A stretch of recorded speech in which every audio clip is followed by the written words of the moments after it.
Effectiveness is about how little effort it takes to inspire people to do the right things. On this episode, 3 key tips to help you become a more effective safety leader. PeopleWork, the human touch in workplace safety. Available everywhere on Amazon. To learn more, go to kevburns.com/peoplework. As a safety person, manager, or frontline supervisor, you already know that your work can be thankless. But you still have a responsibility to drive down the best practices and advice onto those employees at the front line. See, that's where the greatest number of your people are. That's where the greatest amount of activity is. That's where the greatest risk of incident exists. What you know about safety needs to get to those people at the front line. Effectiveness has nothing to do with experience or position. Just because you may have the position or title doesn't mean you're effective at what you do. And without being effective in safety, the success of your safety program can't rely on luck. Luck's not sustainable. You need to be the most effective you can be, and to help as many others to be effective in order for safety to actually sustain. Effectiveness is not about being armed with a set of clever quips to trot out or an ability to use guilt or threat of harm to make your point. The more you rely on that stuff that other people have said or shared on social media, the more you may actually make yourself less effective, because it's less of the authentic you and more of the rehearsed rhetoric. Effectiveness requires work. Of that, there's no doubt. Oh, and it also requires you to already have a working safety program in place, and that yours is a workplace that hires good people to do good work, work that has earned you a decent reputation of quality performance. Now, if you've got those things, then here are the top 3 strategies to help you, as a supervisor, manager, or safety person, become more effective in safety. Number 1, remember the 2 sales rule. Now, when you're trying to advance an idea, you're selling a point of view. Yes, selling. If you want your people to buy in, you're selling. And in every sales situation, there are 2 sales being made. The first sale is the person who is selling. If you don't trust the salesperson, you're not buying, no matter how good the product might be. The second sale is then whatever idea that you want to advance. But before anyone is ever going to buy in to safety, they're going to first buy into the safety person, the manager, the supervisor. That's a fact, and don't skip this step. It's important. If you're assuming that just because you hold a position, people trust what you say, you're going to be disappointed. And you and I both know that we all need to trust a person before we trust what they tell us. People trust those people they respect. And when you as a safety leader have both trust and respect, you'll be able to advance safety, and you'll be able to do it without having to resort to threats of harm or injury stories and guilt. We have to trust the person before we trust what they say. You need to make the first sale before you can make the second. Work extra hard on making the first sale. Number 1 way of improving effectiveness is to understand and embrace the 2 sales rule. Salesperson first, and then whatever they are selling second. Number 2, have a personal mission. Have you got a mission for doing what you do? How many people are you going to connect with today in a meaningful way? Do you feel that you make a difference in safety?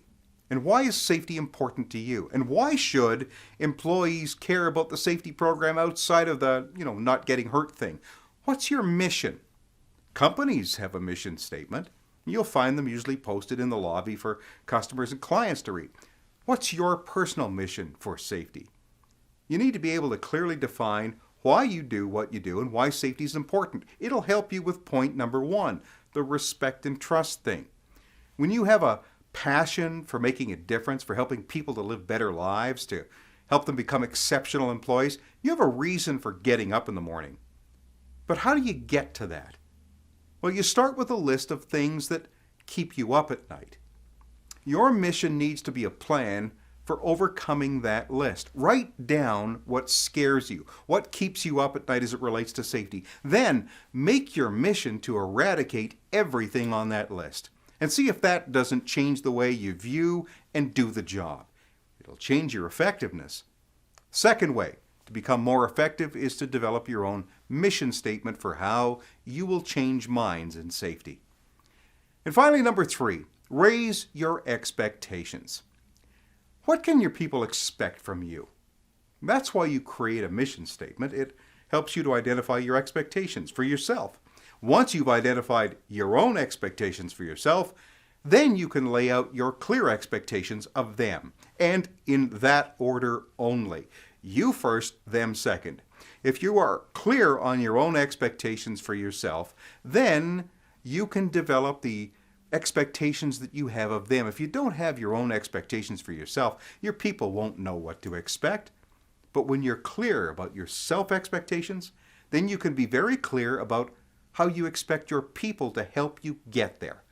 Communicate those expectations in a clear and concise way to your people, and your people will rise to meet those expectations.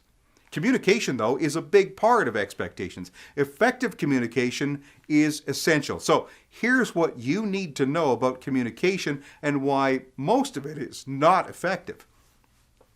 Safety people say something once and then they expect that it was understood. But here's the problem. Words are just words until the receiving party internalizes what was said and accepts it as understood. Only then does it actually become communication.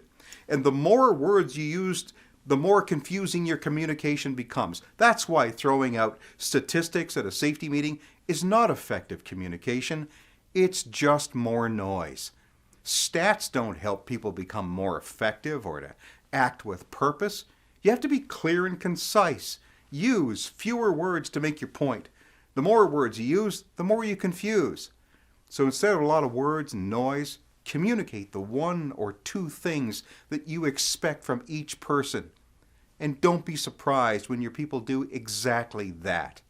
Be clear and have high expectations. Number 3 way to be more effective, raise your expectations and communicate it a lot. You become much more effective when you're trusted, when you share your personal mission, and when you have clear expectations. Truth is that effectiveness isn't measured by how many rules you know or the number of procedures that you can recite. It isn't even about how long you've been in the job. Effectiveness really is about how little effort it actually takes to inspire people to do the right things.